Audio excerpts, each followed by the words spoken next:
pada awalnya sebenarnya kata-kata mindfulness dalam bahasa Inggris ini Recording in progress. menerjemahkan atau mengalih bahasakan istilah dari tradisi Buddhisme. Jadi termasuk Zen Buddhisme dan juga Tibetan Buddhisme, yaitu istilah sati dan smriti.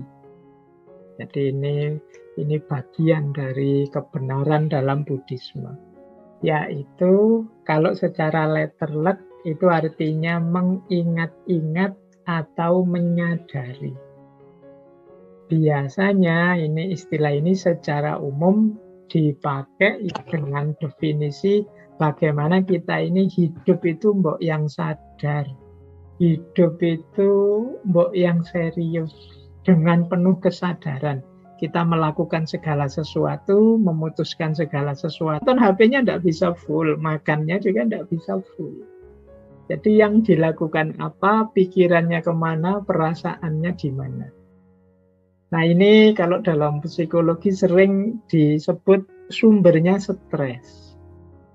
Jadi sumbernya kerumitan hidup kita. Karena kita sendiri kalau bahasa ini kan ada istilah multitasking.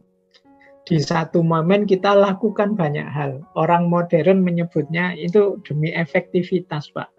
Iya, tapi kalau terlalu berlebihan kita tidak ngerti takarannya, yang terjadi bukan efektivitas, tapi justru semuanya jadi tidak maksimal. Jadi segala hal akhirnya membuahkan kekecewaan kita, membuat kita, wah, harusnya tadi aku begini loh, harusnya satu semester kemarin aku itu bolosnya jangan terlalu banyak, kalau kayak gini resiko nilaiku. Itu karena kemarin kita tidak sepenuh hati kuliahnya. Jadi ini yang dimaksud oleh mindfulness. Ini salah satu penyakit yang dihadapi oleh banyak manusia hari ini. Hari ini itu kan peradaban kita, dulu mungkin kita pernah kajian yang judulnya tentang kecepatan, Paul Virilio. Hari ini era instan, kemarin kita tidak sepenuh hati kuliah. Semua orang ingin yang dimaksud nomor satu, cepat enak, cepat populer, cepat sukses dan lain sebagainya. Akhirnya manusia sama sekali tidak menikmati hidupnya. Jadi hidup isinya hanya dikejar-kejar, hidup isinya hanya dari satu target ke target yang lain. Rasanya sangat melelahkan. Baik, kita lanjutkan.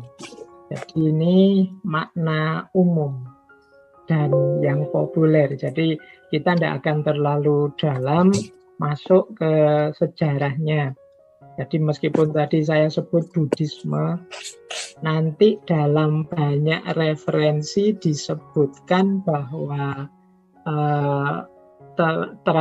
gagasan mindfulness ini dekat misalnya dengan ide, mungkin teman-teman sering dengar ada meditasi ini, meditasi itu, dan lain sebagainya. Itu nanti salah satu manifestasinya sebenarnya. Tapi tidak harus ke sana. Jadi yang kita pahami malam hari ini di level umum saja, bagaimana kita menjalani hidup ini secara sepenuh hati, sepenuh pikiran, menikmati dengan sadar situasi saat ini yang sedang kita rasakan. Nah, mindfulness ini bentar, mungkin ada yang suaranya bocor.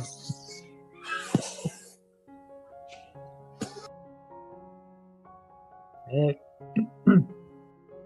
saya lanjutkan. Tidak apa-apa yang longgar hatinya. Nanti kita evaluasi lagi ya.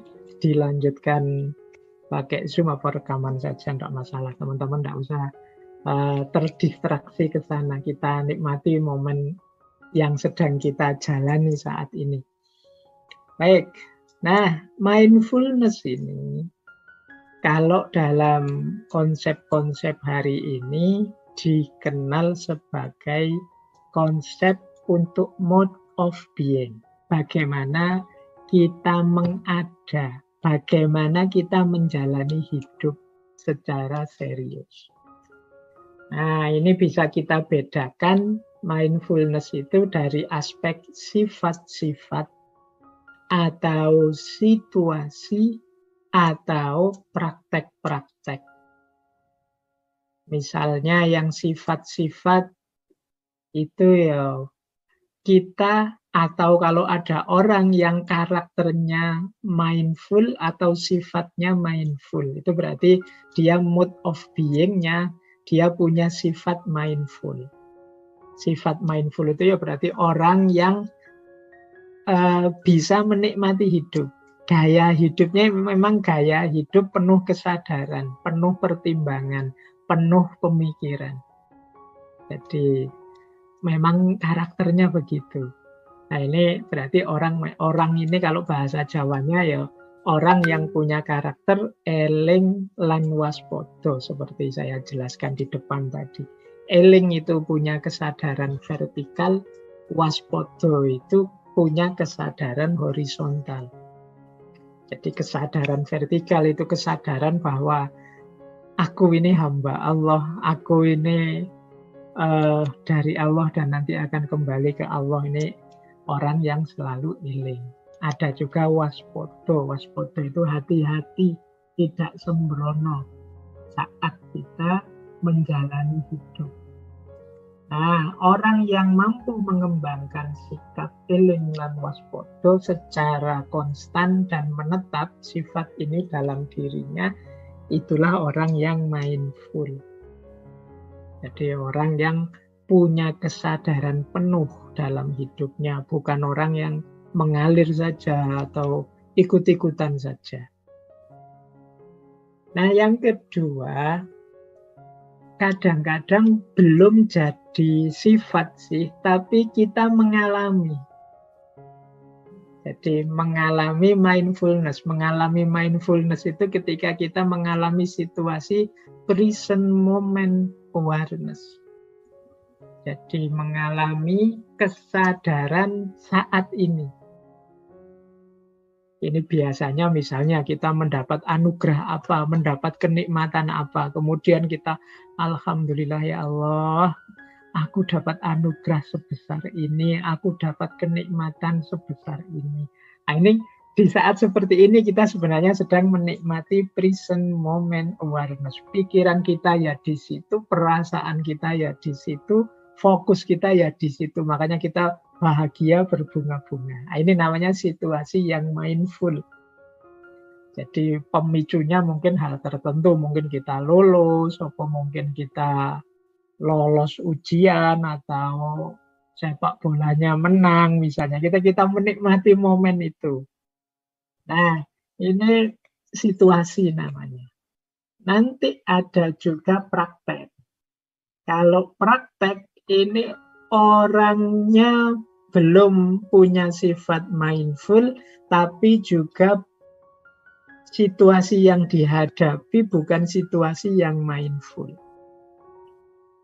Nah, kalau praktek ini berarti ya latihan, mengembangkan diri, meningkatkan kualitas diri sehingga ada di level mindful. Ya, ini tadi yang saya sebut, misalnya hari ini banyak pelatihan-pelatihan. Misalnya pelatihan meditasi, baik meditasi yang jenisnya adalah konsentrasi maupun meditasi yang jenisnya kesadaran. Nah, ini praktek-praktek mindfulness. Ya macam-macam sih prakteknya, tapi yang paling populer meditasi. Nanti ada tokoh-tokoh tertentu yang mengembangkan strategi-strategi mindfulness untuk berbagai bidang, baik itu bidang pendidikan, untuk rumah sakit, kesehatan, dan lain sebagainya. Jadi sebagai mode of being, sebagai jalan hidup, kita menjalani hidup mindful itu ya kalau bisa karakter kita adalah karakter mindful. Atau paling tidak kita bisa menikmati setiap situasi yang kita hadapi sebagai situasi yang mindful. Atau kalau belum dua-duanya, yuk mari kita latihan untuk mindful. Ya latihannya kayak tadi ya, misalnya ndak meditasi, ya bagaimana setiap aktivitas, setiap apa yang harus kita jalankan sepenuh hati kita, sepenuh pikiran kita. Biar nanti tidak menyesal di belakang. Biar nanti kita tidak merasa waktu kita terbuang sia-sia. Jadi yang membuat kita menyesal itu kan karena kita belum sepenuhnya memberikan apa yang harus kita berikan. Sehingga akhirnya terus kita menyesal. Tapi kalau kita bisa menikmati setiap situasi dan memberikan sepenuh hati apa yang bisa kita berikan, ini membuat kita lega. Meskipun mungkin hasilnya tidak sepersis yang kita bayangkan. Tapi ya karena kita sudah berupaya maksimal, kita tetap lega. Ya sudah, memang itu yang bisa saya berikan. Ya sudah, memang itu yang bisa saya lakukan. Nah, mari latihan seperti ini. Ini namanya praktek. Latihan mengembangkan perilaku mindful. Di setiap situasi kita nikmati. Semoga nanti bisa menjelma jadi karakter. Kalau sudah jadi karakter ini, kita jadi orang yang mantap secara mental. Kondisinya kondisi mindful. Nanti kita lihat ya padanannya dalam Islam. Karakter mindful itu seperti apa. Nah, baik, saya lanjut. Unsur-unsur mindfulness. Nah, ini variabel-variabelnya. Ya, di buku-buku banyak. Kalau teman-teman googling juga banyak sekali buku-buku tentang mindfulness. Kita